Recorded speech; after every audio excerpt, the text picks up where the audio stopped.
Hello friends, this is your Shekhwa. Welcome back to our math talks. आज हम finding the x chapter से कुछ और एमसीक्यूज डिस्कस करने वाले हैं। तो without getting delay, let's get started.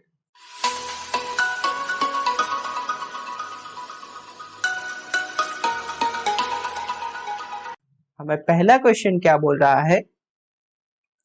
20% of students of particular course gets job within 1 year of passing. 20% of the remaining students get jobs by the end of second year of passing. If 16 students are still jobless, how many students had passed the course? हम इसमें क्या करेंगे? Let x be the past student. Okay?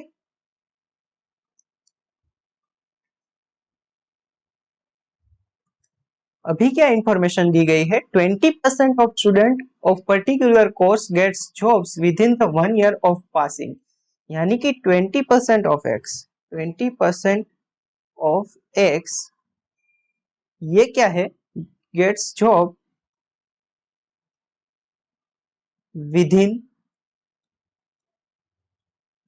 1 year of passing. Okay, और क्या दिया गया है? 20% of the remaining student gets jobs by the end of second year of passing. वो हम कैसे लिखेंगे? ये 20% ऑफ एक्स है, बाकी के जो बचे हैं उसके 20% लेने हैं, यानी कि हमें क्या करना होगा? x माइनस 20% ऑफ एक्स का जो है वो 20% लेना होगा। तो ये कितना आएगा? ये जो आएगा वो क्या आएगा? अगर x को हम कॉमन ले ले तो यहाँ पे 1 माइनस 20/100, 20% को हम 20/100 लिख सकते हैं। तो अल्टीमेटली ये क्या आएगा? x इंटू 100 माइनस 20/100, यानी कि 80/100। ओके, अभी क्या कर रहा है कि ये जो आया उसके 20% को हमें सेकंड ईयर पे जॉब मिल रही है। ओके, तो इसका 20% निकालना होगा। तो 20% ऑफ कितने का? x into 80/100। ओके, तो वो क्या आएगा? सिर्फ हमें क्या करना होगा? 20/100 इंटू 80/100 इंटू एक्स, यानी कि ये 0 से 0 हम कैंसिल कर सकते हैं। ये हमें क्या मिल गया? 16/100 इंटू एक्स। ये लोगों को जॉब मिली after second year of passing.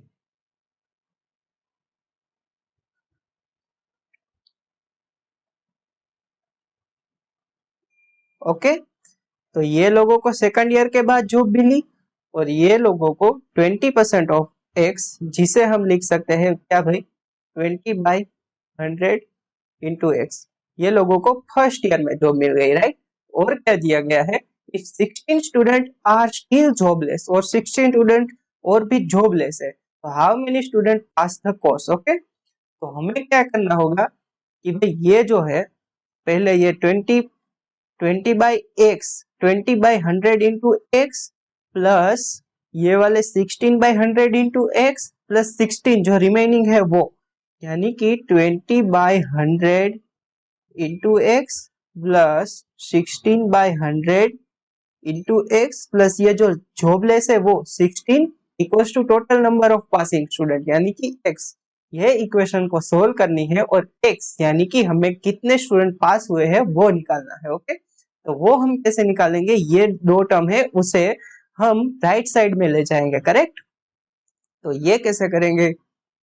16 equals to x minus 20/100 into x minus 16/100 into x. तो x को अगर हम कॉमन ले ले तो 16 इक्वल्स टू x को कॉमन लिया 1 माइनस 20/100 माइनस 16/100। ओके, अभी हम आगे कैसे प्रोसीड करेंगे? मैं यहाँ पे प्रोसीड करता हूँ। 16 इक्वल्स टू x, यहाँ पे 100 को मल्टीप्लाई करें तो 100 माइनस 20 प्लस 16 36, 36/100। ओके, तो हमें यहाँ पे क्या मिलेगा? 16 equals to x into 36 plus 4 40, यहाँ पे 64 अपॉन 100, यानी कि हम 16 से 4 से कैंसिल कर सकते हैं, इम्प्लाइज x इक्वल्स टू 100/4, जो कि हमारा आता है 25, यानी कि हमारे टोटल 25 स्टूडेंट ने ये जो कोर्स है उसकी एग्जाम को पास किया है। तो हमारा आंसर क्या आ जाएगा, 25 is the correct answer over here. चलिए आगे बढ़ते हैं। सेकंड क्वेश्चन हमें क्या दिया गया है, 3 years ago the difference in the ages of two brothers was 2 years. The sum of their present age will double in 10 years. What is the present age of the elder brother? हमें क्या दिया गया है कि भाई दो भाई थे, उसको 3 साल के पहले उसकी एज का डिफरेंस 2 ईयर था। ओके, तो अगर 3 साल से पहले उसके एज का डिफरेंस 2 साल था, तो आज की एज में भी डिफरेंस कितना होगा, 2 साल का भी होगा, क्योंकि अगर छोटा भाई बड़ा होगा तो बड़ा भाई भी बड़ा होगा, तो एज डिफरेंस है वो तो आज भी सेम रहेगा। ओके, तो अगर हम एक भाई की एज को हम B1 ले ले और दूसरे भाई की एज को हम B2 ले ले, तो उसने क्या बोला है, 3 years अगो डिफरेंस कितना था, 2 साल का था। तो आज की एज, ये B1 और B2 जो है वो आज की एज है, तो आज की एज में भी डिफरेंस उसका कितना रहेगा, B1 minus B2 equals to 2 years। Okay, इसे हम नंबर 1 दे देते हैं। और क्या दिया गया है, the sum of their present age will be double in 10 years। Okay, उसकी करंट ईयर का जो सम है, यानी कि B1 प्लस B2 है, वो कितना होगा, डबल होगा। कहां पे, after 10 years। After 10 years B1 कितना हो गया होगा, B1 प्लस 10, और B2 कितना हो गया होगा, B2 प्लस 10। ओके, तो हम लिख सकते हैं B1 प्लस 10, ये जो भाई 1 की एज है वो, प्लस B2 प्लस 10। ओके, तो ये माहिती को हमने इक्वेशन के रूप में लिख दी। वो क्या दी गई है, the sum of their present age का जो डबल होगा, वो दोनों की 10 years के बाद जो एज होगी उसका सम के बराबर होगी। ओके, तो इसे हम कैसे लिख सकते हैं, 2 into B1 plus B2 equals to B1 plus B2 plus 20। Okay, ये लिख सकते हैं हम लोग। अगर 2 को यहाँ पे मल्टीप्लाई करें तो 2B1 plus 2B2 equals to B1 plus B2 plus 20 लिख सकते हैं। तो B1 और B2 को अगर हम ये साइड ले आए तो हम क्या लिख सकते हैं, B1 plus B2 equals to 20। इसे हम इक्वेशन नंबर 2 दे देते हैं। और इक्वेशन नंबर 1 और 2 से हम B1 और B2 को निकालने की कोशिश करें तो वो कैसे कर सकते हैं, वो आगे देखते हैं। हमें मिल गया है भाई equation number 1, B1 minus B2 equals to 2 and B1 plus B2 equals to कितना मिल गया है, हमें 20 मिल गया है। करेक्ट, तो ये दोनों ही इक्वेशन को अगर हम ऐड करें तो वो कैसे करेंगे, B2 से B2 कैंसिल हो जाएगा, यानी कि 2B1 इक्वल्स टू 20 प्लस 2 यानी कि 22, यानी कि जो B1 है वो क्या आ जाएगा, 22/2 यानी कि 11। ओके, अगर B1 की वैल्यू हम लेके ये इक्वेशन में पुट करें तो वो हमें क्या मिलेगा, B1 minus B2 equals to 2। अगर B1 की वैल्यू 11 यहाँ पे पुट करें तो 11 माइनस B2 इक्वल्स टू 2, यानी कि B2 इक्वल्स टू 9। यानी हमें दोनों ही मिल गए, B1 equals to 11 and B2 equals to 9। यानी कि अगर बड़ा भाई होगा उसकी करंट एज 11 है और छोटा भाई होगा उसकी करंट एज 9 है। तो हमें क्वेश्चन में क्या पूछा गया है, what is the present age of elder brother, यानी कि बड़े भाई की नाउ एज कितनी है, तो वो क्या होगी, 11। So B is the correct answer over here. चलिए आगे बढ़ते हैं। थर्ड क्वेश्चन हमें क्या दिया गया है, in a room we have one grandfather, two fathers, two sons and grandson. The age of one father is 7 times the age of his son. The age of the other father is twice his son's age. Assuming that there are only 3 persons or 3 people in the room and the grandfather is 17 years old, how many old is the grandson? Okay, हमें room में कुल 3 ही person लेने हैं, तो वो हम कैसे लेंगे, एक जो होगा हम यहाँ पे ग्रैंड सोन, अपने आप को ग्रैंड सोन या ग्रैंड डॉटर जो भी है ग्रैंड सोन यहाँ पे एज्यूम करेंगे ताकि हमें क्वेश्चन को समझने में दिक्कत ना हो। तो हमें टोटल पर्सन कितने हैं देखिएगा आप ध्यान से, ये यहाँ पे लिखिए ग्रैंडफादर, ग्रैंडफादर, यहाँ पे लिखिए फादर। अपने आप को इस सिनारियो में डालने की कोशिश कीजिए, basically what I mean by that. Okay, यहाँ पे हमारा आएगा शॉन। हम ये है, हमारे एक फादर है और उसके एक फादर है, तो कितने फादर हुए? 2 फादर्स हुए, तो ये क्राइटेरिया सेटिस्फाई हो गया। 2 सॉन्स हुए, तो ये ग्रैंडफादर का ये सन और इसका ये सन, तो टोटल 2 सन हो गए, तो ये क्राइटेरिया भी सेटिस्फाई हो गया। एंड 1 ग्रैंडसन, यानी कि ये ग्रैंडफादर है तो ये सन इसका क्या हो गया? ग्रैंडसन, तो ग्रैंडसन भी है। ओके, और क्या दिया गया? 1 ग्रैंडफादर, तो ये जो सन है उसका ये ग्रैंडफादर एक है, तो वो भी सेटिस्फाई हो गया। तो टोटल ये 3 लोग हो गए, तो ये सारी की सारी कंडीशन सेटिस्फाई होगी और रूम में टोटल लोगों की संख्या भी कितनी होगी? 3 होगी। ओके, चलिए बेस्ट। अभी क्या दिया गया है? The age of one father is the 7 times the age of his सन।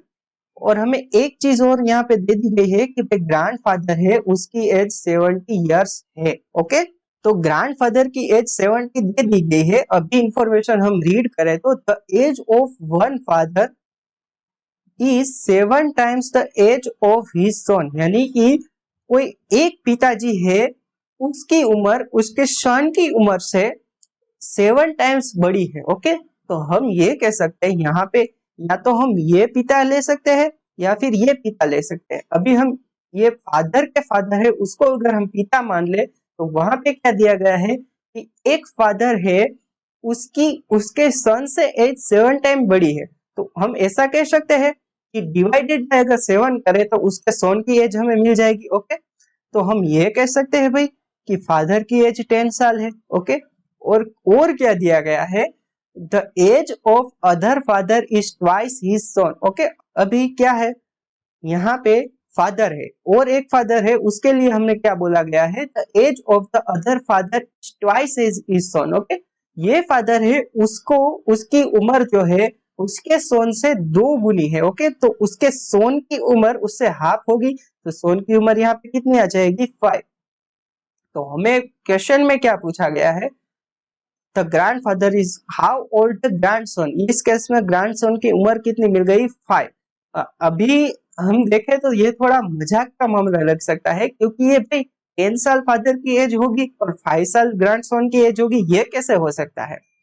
तो उस केस में हम दूसरा सिनेरियो भी अज्यूम कर सकते हैं। हमें क्या दिया गया है कि भाई एक पिता की उम्र है वो 7 टाइम्स है और दूसरे जो पिता की उम्र है वो 2 टाइम्स है, तो हम एक केस और यहाँ पे अज्यूम कर सकते हैं कि भाई हमें जो 7 टाइम वाली एज थी वो हमने ये फादर की ले ली थी। अभी और एक केस ये देख सकते हैं कि जो हाफ उम्र है वो ये फादर की है, यानी कि 17 का अगर हाफ करे तो 35 एज ये फादर की है और दूसरे जो फादर है उसकी एज के लिए हमें क्या बोला गया है कि वो 7 टाइम्स है, तो उसके बाय अगर हम 7 करें तो दूसरे सन की एज मिल सकती है, यानी कि 35/7 करें तो हमें अगेन 5 ही मिलेगी।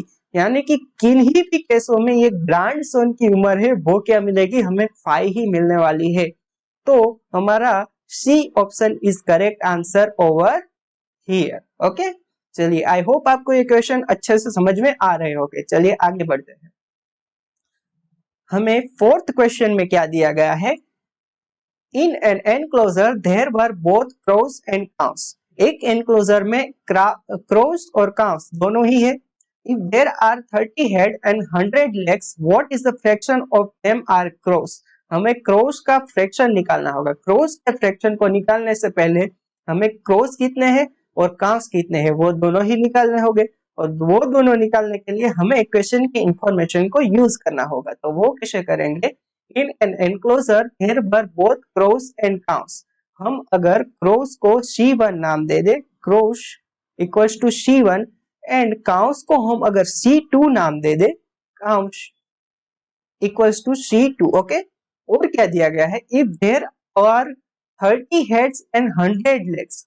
आप देखिए 30 हेड्स है, यानी कि वहां पे टोटल एनिमल्स की संख्या कितनी होगी? 30 होगी, यानी कि काउस की संख्या और क्रोस की संख्या को मिलाकर टोटल 30 हो रहे होंगे। बेसिकली यही मीन दिया गया है। तो हम एक इक्वेशन ऐसी बना सकते हैं कि भाई C1 plus C2 equals to 30 और क्या दिया गया है इन 100 लेग्स। हम जानते हैं कि भाई क्रोस के जो लेग होते हैं वो 2 होते हैं और काउस के जो लेग होते हैं वो 4 होते हैं। तो हमें बेसिकली ये 100 इक्वल्स टू 100 क्या मिलेगा, अगर हम C1 यानी कि क्रोस की संख्या को 2 से मल्टीप्लाई करें यानी कि 2C1 प्लस काउ की संख्या को 4 से मल्टीप्लाई करें, क्योंकि एक काउ के पास 4 लेग है तो इसको हमें C2 से 4 से मल्टीप्लाई करना होगा। ओके, यानी कि 2 into C1 plus 4 into C2 equals to 100। हमें ये दोनों इक्वेशन मिल गई, नंबर 1 और नंबर 2। अभी यहाँ से हमें क्या ढूंढना है कि भाई C1 कितना है और C2 कितना है। वो ढूंढने के बाद हम उसमें से क्रॉस का फ्रैक्शन आराम से निकाल सकते हैं। उसको निकालने के लिए क्या करना होगा, हमें डिनोमिनेटर में तो टोटल नंबर ऑफ एनिमल लिखना होगा और न्यूमरेटर में क्रॉस की संख्या को लिखना होगा। तो बेसिकली हमें यहाँ पे C1 चाहिए रहेगा। तो C1 चाहिए तो वो हम कैसे निकाल सकते हैं, देखिएगा आप ध्यान से। अगर C2 को पहले तो हम थोड़ा सिंप्लीफाई कर ले और 2 को कॉमन निकाल के यहाँ से हम डिवाइड कर दे तो वो कैसे आएगा, C1 plus 2C2 equals to 100/2। यहाँ से हमने लेफ्ट साइड में से हमने 2 को कॉमन लिया और यहाँ पे डिनोमिनेटर में हम ले आए तो ये बेसिकली 50 होगा। तो हम ऐसा भी कह सकते हैं C1 plus 2C2 equals to 50। इसको हम इक्वेशन नंबर 3 दे देते हैं। ओके, अभी हम क्या करते हैं, पहले तो C1 को यहाँ पे C1 plus C2 equals to 30 है और C1 plus 2C2 equals to 50 है। ओके, अगर ये दोनों इक्वेशन को माइनस कर दे तो C1 से C1 कैंसिल हो जाएगा। C2 माइनस 2C2 यानी कि minus C2 equals to 30 minus 50 यानी कि माइनस 20, यानी कि C2 की जो संख्या है वो 20 आ गई है। तो अगर C2 की संख्या 20 है तो हमें टोटल एनिमल यानी कि 30 दिए गए हैं। तो C1 यानी कि जो क्रॉस की संख्या है वो कितनी होगी, 10 होगी और C2 वो क्या होगा, 20 होगा। तो हमें ये फ्रैक्शन निकालना है। तो फ्रैक्शन निकालने के लिए क्या करना होगा कि भाई हमारी टोटल जो संख्या है एनिमल की वो डिनोमिनेटर में आएगी, वो कितनी है, 30 है। और ऊपर क्या आएगा, हमें क्रॉस का फ्रैक्शन निकालना है तो क्रॉस की संख्या वहां पे आएगी। तो क्रॉस हमें 10 दिया गया है तो 10 न्यूमरेटर में आएगा। तो बेसिकली हमारा जो ये फ्रैक्शन होगा जो वो यहाँ पे 0 से 0 कैंसिल होके 1/3 बचेगा। सो A is the correct answer over here. चलिए आगे बढ़ते हैं। फिफ्थ क्वेश्चन क्या बोल रहा है, 3 fishermen caught fishes and went to sleep. One of them woke up, took away 1 fish and 1/3 of the remainder as his share without other knowledge. Later, the 3 of them divided the remainder equally. How many fishes were caught? इस question को करने से पहले हमें क्या सोचना होगा कि भाई एक टोटल, हम पहले तो टोटल नंबर ऑफ फिश कितनी है वो एक एज्यूम कर लेते हैं। ओके, टोटल फिशेस हम एक एज्यूम कर लेते हैं। अभी 3 फिशरमैन थे, उसमें से एक फिशरमैन उठा और उसने क्या किया, पहले तो एक फिश ले ली। अभी कितनी फिश बची, x-1 फिश बची। अभी उसने क्या किया कि ये जो x-1 फिश थी उसके 3 पार्टीशन किए और उसमें से पहले तो एक पार्टीशन ले लिया, यानी कि 1/3 पार्टीशन ले लिया है। तो अभी कितना पार्टीशन बचा होगा, 2/3 पार्टीशन बचा होगा, क्योंकि 1 माइनस 1/3 करे तो वो क्या आएगा, 2/3, यानी कि x-1 2/3 यानी कि x-1 इंटू 2/3 टोटल ये फिश बची होगी। कब, उससे पहले तो एक फिश ले ली और उसके बाद जो भी फिश बची थी यानी कि x-1 फिश बची थी उसकी उसने 3 पार्ट में से एक पार्ट ले लिया। तो अभी टोटल जो बची होगी एक फिश और 1/3 फिश लेने के बाद वो कितनी फिश बची होगी, 2/3 इंटू x-1 फिश बची होगी। अभी आगे क्या करना है कि उसने वो तो फिश ले ली, अगेन सुबह उठेंगे तो ये जो फिश है वो कितना होगा, 3 का मल्टीप्लाई होना चाहिए। क्यों, क्योंकि अगेन उसके 3 भाग करने हैं। तो ये जो हमें मिलेगा वो 3 इंटू सम के यानी कि 3 के इंटीजर टाइप का नंबर होना चाहिए। ओके, तो अभी हम ऑप्शन की मदद से ये क्वेश्चन को करेंगे। अगर आप यहाँ पे 2/3 into x minus 1 equals to, यहाँ पे x की जगह अगर 19 पुट करोगे तो 19 माइनस 1 यानी कि 2 इंटू 18/3, तो 3 इंटू 6 यानी कि 12। तो 12 को हम ऐसा लिख सकते हैं 3 इंटू 4 यानी कि इंटीजर क्या है 4। तो हम बिल्कुल कह सकते हैं, इसी वजह से यहाँ पे जो करेक्ट आंसर है वो क्या होगा, B. So B is the correct answer over here. चलिए, आई होप आपको आज के सारे क्वेश्चन समझ में आए हैं तो इस वीडियो को लाइक कर दीजिए और अगर नए हो तो चैनल को सब्सक्राइब कर दीजिए। मिलते हैं अपनी नेक्स्ट वीडियो में। Till then keep learning, keep evolving. Thank you so much.